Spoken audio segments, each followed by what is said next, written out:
तो देश की बात में इस समय बड़ी खबर दिल्ली के इजरायली दूतावास जो है उसके पास से आ रही है। हमारी सहयोगी नीता शर्मा का कहना है कि जिंदल हाउस के बाहर हुआ है, उसकी झाड़ियों में हुआ है। बहरहाल अफरा तफरी हो जाती है क्योंकि आज का दिन जो है बीटिंग द रिट्रीट का दिन है और साथ ही ये आईईडी ब्लास्ट है।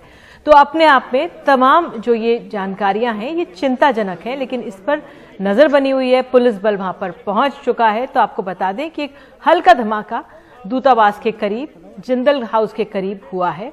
किसी के घायल होने की खबर नहीं है। 3-4 गाड़ियों के शीशे टूटे हैं। हमारी सहयोगी नीता शर्मा भी मौजूद हैं, साथ ही हिमांशु शेखर भी बताया जा रहा है। लेकिन नीता, पहले आपके पास जिस तरह से आप लगातार कह रही हैं कि इजरायली दूतावास के पास भी है, लेकिन जिंदल हाउस के करीब झाड़ियों में हुआ है, तो अपने आप में कैसे इसे आंकें, क्योंकि आज का दिन बहुत महत्वपूर्ण है, बीटिंग द रिट्रीट। कुछ ही दूरी पर प्रधानमंत्री, राष्ट्रपति, तमाम गणमान्य लोग वहां पर मौजूद हैं जहां पर हो रहा है। तो आंकलन क्या है आपका इस समय? निधि, ये जो एरिया है ये हाई सिक्योर जोन है। यहाँ पे सिर्फ कुछ दूतावास ही नहीं है, बल्कि जो देश के नामी गिरामी लोग हैं वो भी इसके आसपास के इलाके में रहते हैं। जो सेंसिटिव दफ्तरों में काम करते हैं वो ऑफिसर्स भी यहाँ पे रहते हैं। तो यहाँ पे जो दिल्ली पुलिस या फिर कहें सुरक्षा एजेंसियों का जो बंदोबस्त है वो हमेशा हाईएस्ट लेवल ऑफ अलर्ट पर रहता है। वैसे भी दिल्ली ऑन हाईएस्ट अलर्ट थी क्योंकि 26 जनवरी थी, फिर आज बीटिंग रिट्रीट है। अगर यही नहीं, साथ में फार्मर्स प्रोटेस्ट को लेकर भी कितने सारे अलर्ट्स इशू किए गए हैं। दिल्ली पुलिस खुद कह रही है कि 26 जनवरी से पहले उसने 100 अलर्ट्स और 12 के आसपास एडवाइजरीज इशू की थी, जिसे लेकर डिफरेंट टाइप ऑफ खतरों को लेकर उन्होंने उसके अंदर उसका व्याख्या की थी।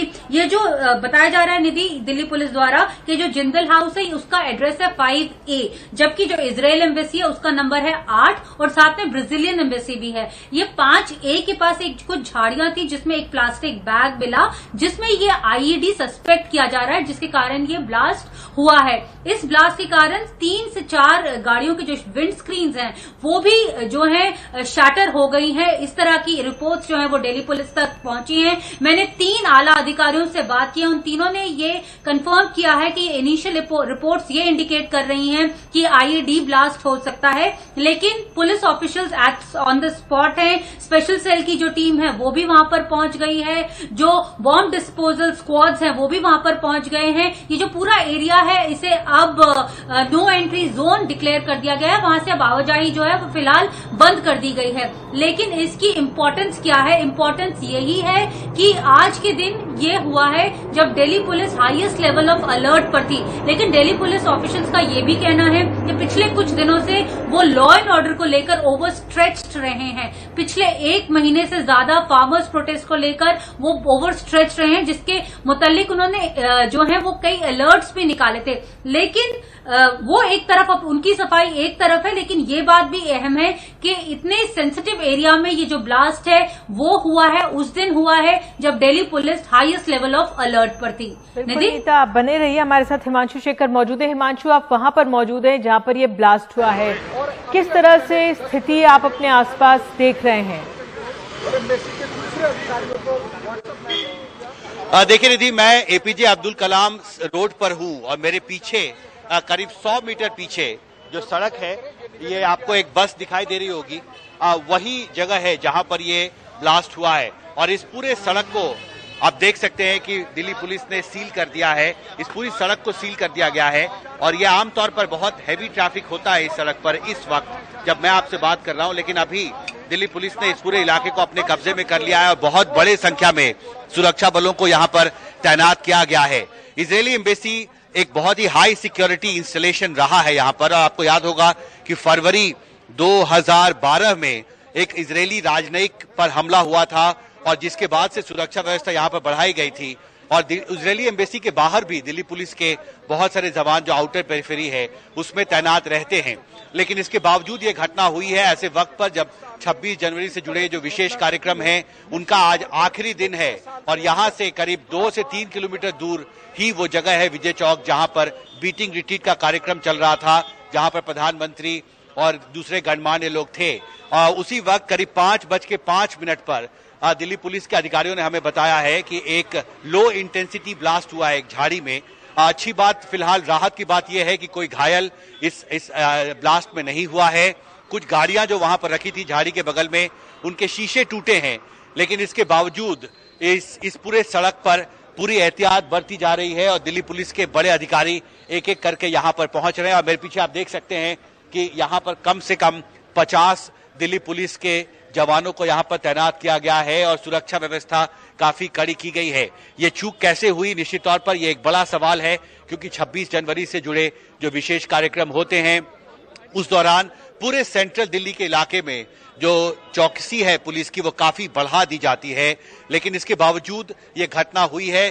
शुरुआती तौर पर पुलिस के अधिकारी ये कह रहे हैं कि ऐसा लगता है कि ये एक मिस्चीवस अटेम्प्ट हो सकता है सेंसेशन क्रिएट करने के लिए, पर अभी फिलहाल बहुत ही प्रारंभिक जानकारी मैं शेयर कर सकता हूं आपके साथ। फिलहाल इस मामले की जांच की जा रही है और आपने देखा कि डीसीपी जो है इस इलाके के वो भी यहां पर अभी यहां पर पहुंचे हैं, लेकिन मीडिया से अभी तक पुलिस ने औपचारिक तौर पर कोई जानकारी साझा नहीं की है। लेकिन निश्चित तौर पर जिस परिस्थिति में, जिस समय पर यहां पर यह घटना हुई है और लो इंटेंसिटी ब्लास्ट हुआ है, उससे एक बार फिर राजधानी में विशेषकर जो हाई सिक्योरिटी जोन है वहां पर दिल्ली पुलिस की जो मौजूदा सुरक्षा व्यवस्था है उस पर कई सवाल खड़े हो रहे हैं कि ऐसा क्यों हुआ कि जो एक हाई सिक्योरिटी इंस्टॉलेशन जोन है उसके इतने करीब इम्प्रोवाइज्ड लो इंटेंसिटी ब्लास्ट करने में लोग कामयाब हुए हैं। इस बात की निश्चित तौर पर तहकीकात भी की जाएगी। बॉम्ब स्क्वाड के लोग यहां पर आए हैं और जैसा मैंने पहले कहा कि मीडिया का भी एक बहुत बड़ा जमावड़ा यहां पर है। हालांकि हम बार बार कोशिश कर रहे हैं, यहां भी अभी आप देख सकते हैं एक दिल्ली पुलिस के वरिष्ठ अधिकारी अभी इस जगह पर पहुंचे हैं। दिल्ली पुलिस के अधिकारियों की ये गाड़ियां हैं, एक एक करके जो बड़े आईपीएस अधिकारी हैं वो यहां पर पहुंच रहे हैं घटनास्थल का मुआयना करने के लिए, क्योंकि निश्चित तौर पर जैसा मैंने पहले कहा जिस परिस्थिति में यह घटना हुई है उससे कई सवाल खड़े होते हैं और चिंता भी निश्चित तौर पर बढ़ी है कि दिल्ली, राजधानी दिल्ली के सबसे हाई सिक्योरिटी जोन में अगर इस तरह से लो इंटेंसिटी ब्लास्ट करने में कोई व्यक्ति कामयाब होता है तो इससे आप अंदाजा लगा सकते हैं कि इस इलाके में चूक हुई है सुरक्षा में, और निश्चित तौर पर इसकी जांच भी आगे जरूर की जाएगी। निधि, बिल्कुल हिमांशु, आप हालात पर नजर बना रखें। नीता, आप भी हालात पर नजर बना रखें। मुझे एक ब्रेक लेने के लिए कहा जा रहा है, हम लोग ब्रेक लेते हैं और खबरें भी हैं आज दिन भर की। लेकिन इस समय इजरायल एम्बेसी के करीब एक आईडी ब्लास्ट हुआ है। किसी कोई हताहत नहीं हुआ है, लेकिन 3-4 गाड़ियों के शीशे टूटे हैं। वरिष्ठ पुलिस अधिकारी यहां पर मौके पर मौजूद हैं और हालात का मुआयना कर रहे हैं, समीक्षा कर रहे हैं। तो इस खबर पर नजर तो बनी रहेगी और साथ ही जो किसान आंदोलन है उसका ताजा अपडेट एक छोटे से ब्रेक के बाद।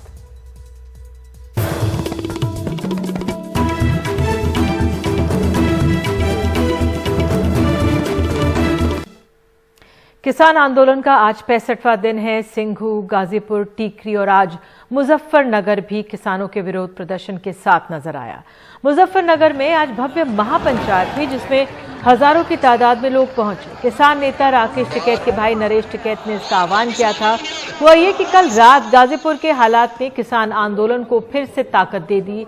धरने पर बैठे राकेश टिकैत ने पहले तो कहा कि कानून का साथ देकर गिरफ्तारी देंगे, लेकिन फिर उन्होंने बीजेपी के स्थानीय विधायक के समर्थकों के सलूक और बिजली पानी काटे जाने से आहत होकर वो भावुक हो गए और रो पड़े। और उनके आंसुओं का असर ये हुआ कि किसान जो 26 जनवरी की हिंसा के बाद दबाव में थे, गिलानी भी थी, अपने घरों को लौट भी रहे थे, फिर से वापसी करने लगे। सुबह तक फिर से किसानों की भीड़ धरना स्थानों पर बढ़ने लगी और मुजफ्फरनगर में महापंचायत बुला ली गई। हमारे सहयोगी मोहम्मद गजाली के अनुसार हरियाणा में भी इसका असर हुआ है। 18 जिलों में इंटरनेट बंद कर दिया गया है। कयास ये लग रहे हैं कि राकेश टिकैत के रोने का वीडियो जिस तरह वायरल हुआ और उसका असर हुआ उस पर लगाम लगेगी। बहरहाल सिंघू बॉर्डर पर आज तनाव का माहौल बना रहा। किसानों और आसपास से आए कुछ लोगों के बीच हिंसक झड़प हुई है। हम सिंघू की अगर दृश्य दिखाएं, दोनों ओर से जमकर पत्थरबाजी हुई है। हालात पर काबू में है बताया जा रहा है और बीच बचाव के लिए पुलिस ने आंसू गैस के गोले छोड़े। खबर ये भी है किसान को बहुत पीटा भी गया और दूसरी तरफ एक पुलिस वाले जो अलीपुर के एसएचओ हैं उन पर तलवार से वार किया गया जिसमें उनको गंभीर चोटें आई। और अब महापंचायत के बाद हम आपको तीसरे दृश्य दिखाएंगे टीकरी के। टीकरी बॉर्डर पर किसानों का प्रदर्शन जारी है। पिछले दिनों हुई हिंसा के बाद वहां भव्य बड़ी संख्या में पुलिस बल की तैनाती है और दिल्ली पुलिस और आरएएफ के जवान टीकरी बॉर्डर पर तैनात हैं। साथ ही पुलिस के कुछ आला अधिकारी भी मौके पर मौजूद। कुछ लोगों ने वहां पे कहा है कि उनको आंदोलन से वो परेशान है। फिलहाल हालात सामान्य है। लेकिन अब सीधे हम चलते हैं सिंघू बॉर्डर। हमारे सहयोगी सौरभ शुक्ला वहां पर मौजूद हैं। सौरभ, यहां पर आज सुबह चिंताजनक खबरें आई, जो कुछ लोग बताए गए आ गए और किसान के विरोध में नारे लगा रहे थे। हुआ क्या आज का सार बताइए दर्शकों को, क्या हुआ आज? देखिए निधि, लगभग 12 बजे के करीब इस बैरिकेड के आगे किसी को आगे नहीं जाने दिया जा रहा था। यहाँ तक कि दिल्ली जल बोर्ड के वाटर टैंक तक आगे नहीं जाने दिए गए। सिर्फ मीडिया वाले और पुलिस वाले ही आगे जा रहे थे। लेकिन लगभग 200 के करीब लोग यहाँ पर है जो अपने आप को स्थानीय बता रहे थे। उसमें अराजकता का माहौल बना दिया। तमाम नारेबाजी कर रहे थे, कुछ धार्मिक नारे भी लगा रहे थे और उनको पुलिस ने आगे तक जाना दिया, जहां पर लगभग यहां से 1.5 किलोमीटर आगे धरने स्थल तक जाने दिया और वहां पर जाके तमाम नारे लगाते रहे। देश के गद्दारों को नारे लगाने और तमाम चीजें होती रही। अचानक से उसमें से कुछ लोग जहां प्रदर्शन हो रहा है उनके तंबू में घुस गए, तंबू में तोड़फोड़ करनी शुरू कर दी। तो तंबू में तोड़फोड़ करनी शुरू कर दी तो दोनों तरफ से पत्थरबाजी हुई और पत्थरबाजी किसानों की तरफ से भी हुई और जो ये लोकल्स कथित जिनको अपने लोकल बता रहे थे, जो अराजक तत्व हैं, इनकी तरफ से पहले पत्थरबाजी शुरू हो गई। और पत्थरबाजी जब हो रही थी तो पुलिस भी वहां पर खड़ी थी। पुलिस इनको रोकने तब नहीं रोका, लेकिन जब स्थिति देखी कि बहुत ज्यादा तनावपूर्ण हो गई है, हाथ से निकल रही है, तो पुलिस वाले बीच बचाव करने के लिए आए। जब बीच बचाव करने के लिए आए तो किसानों की तरफ से एक शख्स आगे बढ़ा। वो जो अराजक तत्व थे उनके ऊपर तलवार लेके बढ़ा। बीच में जो SHO प्रदीप जी आ गए और उनके हाथ पे जो है उसने तलवार से हमला कर दिया, तो उनके हाथ पे चोट आई है और उनके अलावा एक और पुलिस वाले भी घायल हुए हैं। कुछ किसानों को भी चोटें आई हैं। लेकिन सबसे बड़ा सवाल आज दिल्ली पुलिस की भूमिका पर है निधि, कि कैसे पत्थरबाजी होती रही, नारे लगते रहे, कैसे जब आम आदमी यहाँ से आगे नहीं जा सकता तो आपने उनको वहां तक आगे जाने दिया जहां पर सिर्फ और सिर्फ इतना एक कंक्रीट की बैरिकेडिंग थी और वो लोग उसको कूद के अंदर प्रदर्शन जहां चल रहा था वहां पर पहुंच गए। और इसके बाद जो है पुलिस ने अब तक इस पूरी जो हिंसक झड़प हुई है उसमें 2 लोगों को हिरासत में लिया है। एक बहुत बड़ी अप्रिय घटना होते होते बच गई, लेकिन ये जो भी अप्रिय घटना हुई है उसकी जिम्मेदारी उन अराजक तत्वों की तो है ही है, साथ साथ पुलिस की भी है, क्योंकि पुलिस ने इनको अंदर जाने दिया और बिल्कुल जहां प्रदर्शन हो रहा है वो भी ऐसे माहौल पर, ऐसे समय पर जब माहौल बिल्कुल तनावपूर्ण बना हुआ है। ये लोग अपने आप को लोकल बता रहे थे और कह रहे थे कि हम ये रास्ता खाली कराने आए हैं और यहाँ ये लोग हैं वो देश विरोधी हैं और तमाम नारे लगा रहे थे और वो आगे तक चले गए। और उसके बाद ये तनावपूर्ण स्थिति पैदा हुई। हमारे पास तमाम तस्वीरें हैं जिसमें पहले तंबू तोड़े इन लोगों ने, वहाँ किसानों की वॉशिंग मशीन लगी हुई थी वो तोड़ दी, उन पर पत्थरबाजी करी। लेकिन फिलहाल स्थिति नियंत्रण में है। पुलिस ने दोनों पक्षों को समझा दिया है और यहाँ हालात सामान्य है। बहुत बहुत धन्यवाद इस जानकारी के। हालत पर आप नजर बनाए रखें सौरभ। और अब हम सीधे रुख करते मुजफ्फरनगर का। यहाँ पर एक महापंचायत हुई, जो उसके दृश्य थे वो अभी तक सिर्फ दिल्ली की सरहदों पर ही हम देख सकते थे, लेकिन अब ये मुजफ्फरनगर के दृश्य आज आए हैं। और हमारे साथ ये दिलशाद यहाँ के हमारे सहयोगी मौजूद हैं। दिलशाद, इतनी बड़ी पंचायत कैसे हो गई, जरा बताइए दर्शकों को, क्या हुआ यहाँ पर? देखिए निधि, ऐसा है, कल रात जब नरेश टिकैत, जो उनके बड़े भाई हैं राकेश टिकैत, उन्हें ये सूचना मिली कि राकेश टिकैत रोए हैं और वहां पर उनके साथ जो बताया गया कि कुछ लोगों ने उनके कार्यकर्ता के साथ मारपीट करने की कोशिश की, तो इस बात को लेकर यहाँ पे काफी आक्रोश फैल गया। और साथ साथ एक वीडियो राकेश टिकैत की वायरल बहुत ही, जिसमें वो रो रहे हैं, भावुक हैं, वो वायरल हुई, जिसे लेकर काफी भीड़ नरेश टिकैत के घर जमा हो गई और वो जाना चाहते थे गाजी बॉर्डर, रात में ही जाना चाहते थे, लेकिन नरेश टिकैत ने उन्हें सबको रोक दिया और एक पंचायत कॉल की आज दिन में 11 बजे से ट्रैक्टर ट्रॉली पर लोग आना शुरू हुए और देखते देखते वो भीड़ इतनी बढ़ गई। बताया जा रहा है कि 20,000 से ज्यादा लोगों ने इसमें हिस्सा लिया। यहाँ तक कि दिल्ली से आम आदमी पार्टी हुए या RLD से जैद चौधरी और यहाँ के स्थानीय जो राजनीतिक दल हैं, उनके लोगों ने भी जाकर समर्थन किया। प्रयास लगाए ये जा रहे थे कि इस पंचायत में कोई बहुत बड़ा निर्णय लिया जाएगा, लेकिन ऐसा कुछ नहीं रहा। नरेश टिकैत ने बाद में आके उन्होंने कहा कि हमें दिल्ली से कॉल आई है और वो चाह रहे हैं कि हम लोग आज वहां ना जाएं और सब लोग अपने घर को चले जाएं। यानी कि कुल मिला के उन्होंने जो पब्लिक है वो जाना चाहती थी, उन्हें पूरा रोकने का प्रयास किया, सब लोग अपने घर चले गए। लेकिन साथ साथ ये भी कहा कि कल जो भी जाना चाहे वो गाजी बॉर्डर पर जाके, यूपी दिल्ली बॉर्डर पर जाके प्रदर्शन पे हिस्सा ले सकता है। जी निधि।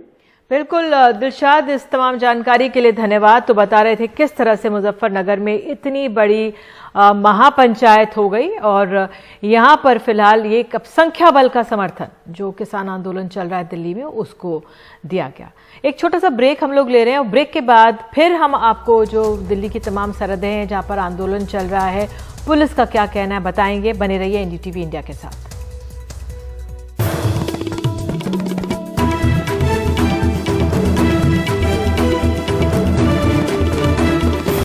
तो एक बार फिर से दिल्ली में जो हल्का धमाका हुआ है उस खबर का रुख करते हैं। इजरायली दूतावास के बाहर हुआ है, कोई क्षतिग्रस्त नहीं हुआ है, कुछ गाड़ियों के शीशे टूटे हैं, आईडी ब्लास्ट था। हमारे सहयोगी हिमांशु शेखर वहां पर मौजूद हैं। हिमांशु, क्या अपडेट है? अब करीब 1 घंटा हो गया जब से ये धमाका हुआ, क्या जानकारी? देखिए, अभी तक दिल्ली पुलिस के सूत्रों की तरफ से सिर्फ इतना कहा गया है कि ये एक लो इंटेंसिटी ब्लास्ट था और मैं इस वक्त एपीजे अब्दुल कलाम रोड पर हूं निधि, और इसके ठीक सामने दाहिने तरफ जो सड़क जाती है वो सील कर दिया है दिल्ली पुलिस ने। अभी एक और दिल्ली पुलिस के बड़े अधिकारी अभी घटनास्थल का मुआयना करने अंदर गए हैं और इस पूरे सड़क को सील करके जिस स्पॉट पर ये लो इंटेंसिटी ब्लास्ट हुआ है उसको एग्जामिन किया जा रहा है। जो बॉम्ब स्क्वाड के अधिकारी हैं, एक्सपर्ट्स हैं, वो घटनास्थल पर पहुंच चुके हैं और दिल्ली पुलिस ने इस पूरी सड़क को, जो कि एक बहुत ही हाई सिक्योरिटी इंस्टॉलेशन जोन है यहाँ पर, और यहाँ पर आमतौर पर भी बहुत ज्यादा सुरक्षा होती है, इस पूरे सड़क को सील कर दिया है। सूत्रों ने हमें ये बताया है कि 3 से 4 गाड़ियां हैं जो डैमेज हुई हैं इस लो इंटेंसिटी ब्लास्ट में, और मैं अपने कैमरा सहयोगी से गुजारिश करूंगा कि वो दिखाएं। ये तस्वीरें हैं कुछ जो हमारे सहयोगी मुकेश सिंह सेंगर ने भेजी हैं, ये वो कारों की तस्वीरें हैं और ये शुरुआती जो ब्लास्ट हुआ उसके बाद का वीडियो है निधि, जिसमें आप देख सकते हैं कि दिल्ली पुलिस के जवान स्पॉट पर पहुंचते हैं और दोनों तरफ से गाड़ियों को वहां पर रोका गया है। और उसके बाद से ही हमने देखा है कि आज का दिन विशेष तौर पर, क्योंकि आज 29 तारीख को ही जो 26 जनवरी के विशेष कार्यक्रम होते हैं उनका अंत होता है बीटिंग रिट्रीट कार्यक्रम से, जहां पर प्रधानमंत्री दूसरे गणमान्य लोग होते हैं।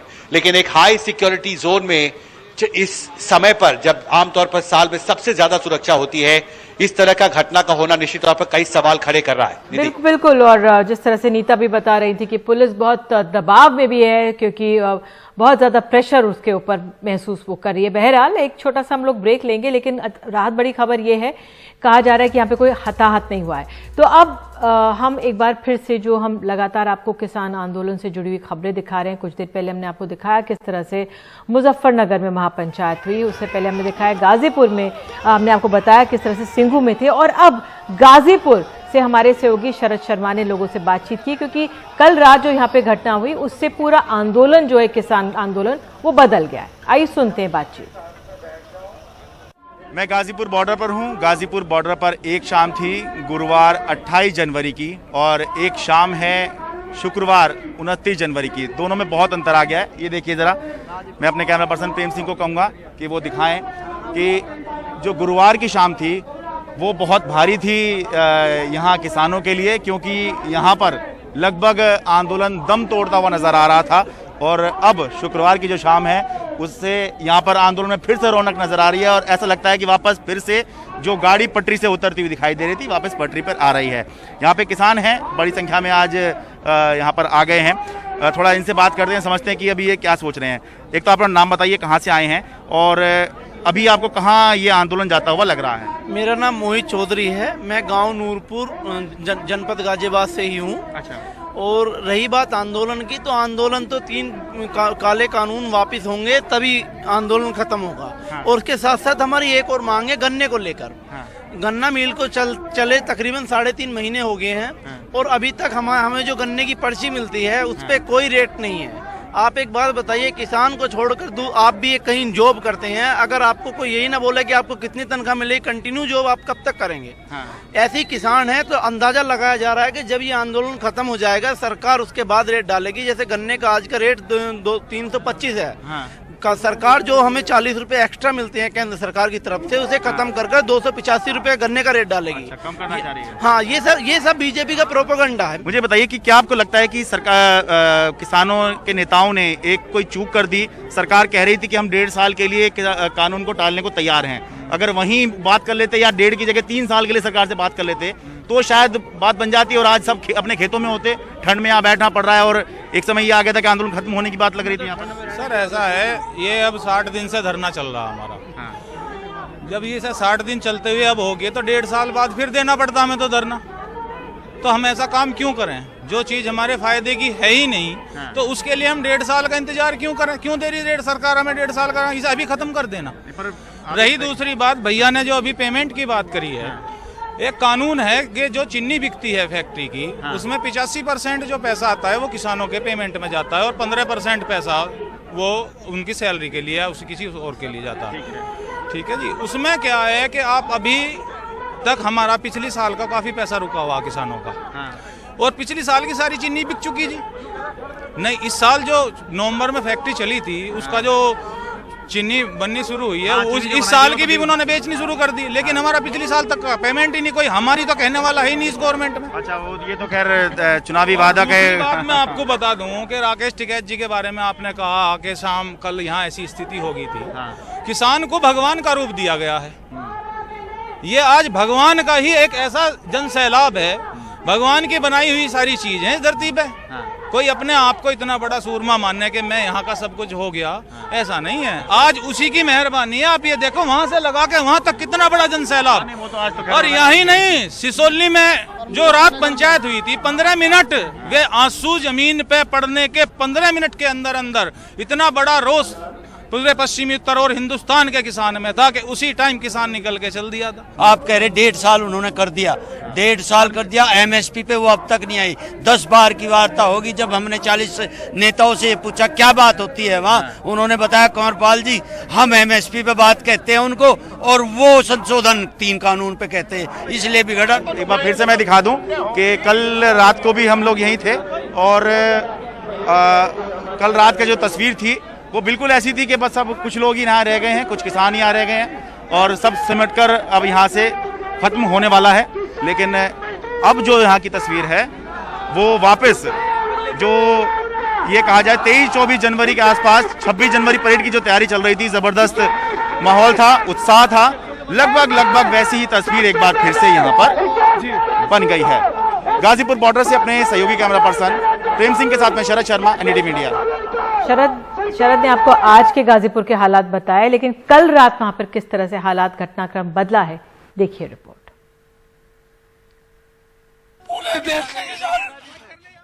किसान नेता राकेश टिकैत के इन आंसुओं ने मरते हुए किसान आंदोलन में जैसे जान फूंक दी। नहीं होगा। एक तरफ यूपी के मुजफ्फरनगर में राकेश टिकैत के बड़े भाई नरेश टिकैत महापंचायत कर रहे हैं, दूसरी तरफ गाजीपुर बॉर्डर पर बड़ी संख्या में किसान और समर्थक जुट गए हैं। गाजीपुर बॉर्डर पर लगभग खत्म होते किसान आंदोलन में अब फिर से रौनक है। राकेश टिकैत की पुकार पर पश्चिमी उत्तर प्रदेश, हरियाणा और उत्तराखंड से रातों रात किसान और समर्थक गाजीपुर बॉर्डर पहुंच गए। और ये कि हमारे पे बिल्कुल ये सरकार क्या आरोप लगा रही है, हम तिरंगे का अपमान कर रहे हैं। हमें लगता है हम तिरंगे का अपमान करेंगे। 5000 आदमी आ चुका है, भोजपुर गांव से 5000 आदमी आ चुका है और अभी 50 ट्रैक्टर और आ रहे हैं पीछे। क्या आप 26 तारीख की परेड के बाद वापस चले गए थे क्या? नहीं, वापस नहीं गए थे, बस घर होकर आए थे, वापस आज आ गए। हम लोकलिटी के हैं, घर चले जाते हैं, शाम को आते हैं, लेकिन दूर के हमारे रिश्तेदार और जो भी है वो सब यहीं थे। और आज तक ये आंदोलन था, लेकिन ये 26 जनवरी के बाद जो हमारे साथ पुलिस शासन ने व्यवहार किया, उसके बाद हमने ये उसका ये आंदोलन नहीं है, ये आज क्रांति है। हम इसलिए आ रहे हैं कि सरकार ने जबरदस्ती हमारे गाजीपुर बॉर्डर को उठाने की कोशिश की। जो राकेश टिकैत जी के आंसू थे वो समूचे देश के किसानों के आंसू थे। मुरादाबाद के ज्ञानपुर गांव के कुलबीर सिंह ने रात करीब 10:30 बजे टिकैत को रोते देखा तो तुरंत 11 बजे चल दिए। सुबह 3 बजे गाजीपुर पहुंचे। इनकी भावनाएं जरा आप भी देखिए।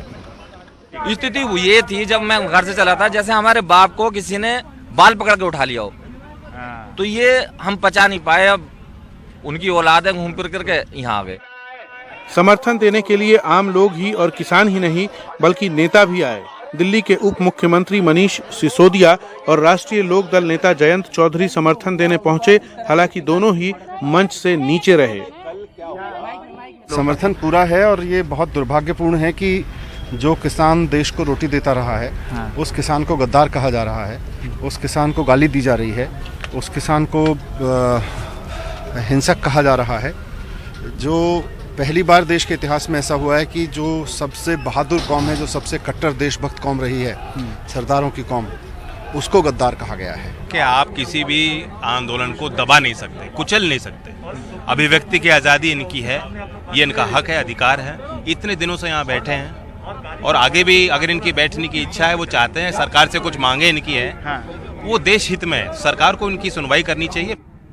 किसान नेता राकेश टिकैत ने शुक्रवार को कहा कि आंदोलन जारी रहेगा। चलेगा सरकार के साथ बातचीत हो रही है आप लोगों की? केंद्र सरकार के साथ? केंद्र सरकार से कहा है कि जो ये इशू है, ये बातचीत से इसका समाधान निकलेगा। प्रशासन के बिजली और पानी सप्लाई बंद करने के खिलाफ गाजीपुर बॉर्डर पर राकेश टिकैत के लिए लोग अपने अपने गांव से पानी भी ला रहे हैं। पूरे गाजीपुर बॉर्डर में एक पानी पर भी जो है वो बात हो रही है, क्योंकि बहुत ही भावुक कल अपील राकेश टिकैत ने की थी और ये कहा था कि हम अपने ही गांव और अपनी ही जगह का पानी पिएंगे अगर उत्तर प्रदेश से गाजियाबाद प्रशासन यहाँ का पानी रोकती है। तो यही वजह है फिर से एक तरीके का एक माहौल गाजीपुर बॉर्डर पर बनने लगा है और यहाँ पर सैकड़ों की तादाद में जो समर्थक हैं वो राकेश टिकैत के पहुँचने शुरू हो गए हैं। कुल मिलाकर गाजीपुर बॉर्डर पर आंदोलन की गाड़ी फिर से चल पड़ी है। लीडर वही जिसको लोग फॉलो करें, नेता वही जिसकी बात लोग मानते हों, जिसकी आवाज़ में असर हो। पिछले 2 दिनों में राकेश टिकैत ने यह साबित किया है कि वो यूं ही नहीं किसानों के नेता कहलाते। गाजीपुर बॉर्डर से अपने सहयोगी रवि शंजन शुक्ला और कैमरा सहयोगी प्रेम सिंह के साथ मैं शरद शर्मा, एनडीटीवी इंडिया। और ब्रेक के बाद देश के बाद में आपको ले चलेंगे टीकरी बॉर्डर। यहाँ पर भी जो किसान आंदोलन है और कुछ लोग जो आए उनके बीच कुछ तनाव की खबरें भी आई हैं, लेकिन आंदोलन जारी है।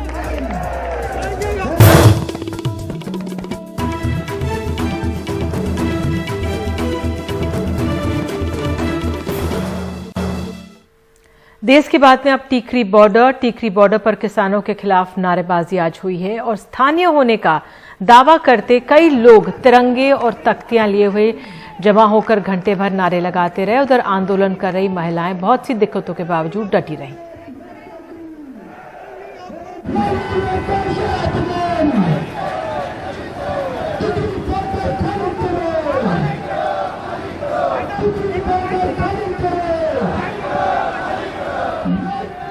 स्थानीय होने का दावा करते ये लोग विरोध की आवाज बुलंद करते रहे। दावा किया कि वे भी किसान हैं, लेकिन तिरंगे का अपमान नहीं सहेंगे। आप लोग जो आए हैं वो क्या विरोध दर्ज करवाने आए हैं? वो सिर्फ तिरंगे के अपमान का बदला ले रहे हैं। वो तिरंगा का जो अपमान हुआ उसके खिलाफ है। आप क्या चाहते हैं? किसानों को क्या संदेश देना चाहते हैं? किसानों को यही संदेश दे रहे कि वो आराम से अपना प्रदर्शन कर रहे थे, हमने आज तक कोई विरोध नहीं किया। तो आप लोग की क्या मांग है? हमारी मांग है इनको यहाँ से भगाया जाए, जल्द से जल्द भगाया जाए। उधर 26 जनवरी की घटना के बाद से ही यहाँ पुलिस का बंदोबस्त काफी बढ़ा दिया गया है। दिल्ली पुलिस के अलावा इसमें केंद्रीय पुलिस बल के जवान भी हैं। धीरे धीरे तैनाती जो है वो आम दिनों की अपेक्षा जो है वो आज बढ़ी हुई नजर आएगी और यहाँ पर आप खुद भी अगर आप देखें तो आप अनुमान लगा पाएंगे कि किस तरीके से जो है वो संख्या में इजाफा हो पाए। कैमरा हालांकि उतना ही दिखा पा रहा है जितनी दूर तक इसकी नज़र जा रही है, लेकिन यहाँ पर अगर आप देखें तो आपको लगेगा कि इजाफा जो है आम दिनों में जो टिकरी बॉर्डर की स्थिति होती थी उससे अलग स्थिति आज ज़रूर है। किसानों की तादाद में फिलहाल ना कोई कमी आई है और ना ही मांग माने बिना वो हटने को तैयार हैं। यहाँ पंजाब से लड़कियों का एक समूह भी आया है जो सारी परेशानियों के बावजूद टिके हुए हैं। समस्याएं जेंट्स के मुकाबले हमको ज़्यादा फेस करनी पड़ती है। जैसे ज़्यादातर हमें वॉशरूम की समस्या आ रही है, या फ्लश जाना होता है या नहाना होता है तो उसमें बहुत दिक्कतें आ रही हैं। हम यहाँ छत पे ऊपर खुले में ऐसे खड़ा कर कर कुछ भी उसी में नहा रहे हैं, तो नहाने की बहुत दिक्कत आ रही है। खुले में नहाते हैं हम 25 तारीख के नहाए हुए हैं और आज हमें 5वां दिन है, हम नहाए नहीं। इतनी परेशानियाँ झेल रही तो लग नहीं रहा है कि वापस लौट जाना चाहिए? नहीं जी, ऐसा नहीं लग रहा है। हमें लगता है कि हम ये जो लड़ाई है वो हम सबकी है, हमें मिलकर लड़नी चाहिए और हम जीते बगैर यहाँ से वापस नहीं जाएंगे। हालत करो या मरो जैसे हैं, विरोध है, दिक्कत और दर्द है, मगर जंग जीतने का जज्बा बरकरार है। नई दिल्ली से परिमल कुमार, एनडीटीवी इंडिया। तो फिलहाल इस खबर के साथ अभी के लिए इतना ही, लेकिन खबरों का सिलसिला NDTV इंडिया पर जारी रहेगा। हमारे साथ जुड़ेंगे अखिलेश शर्मा। नमस्कार।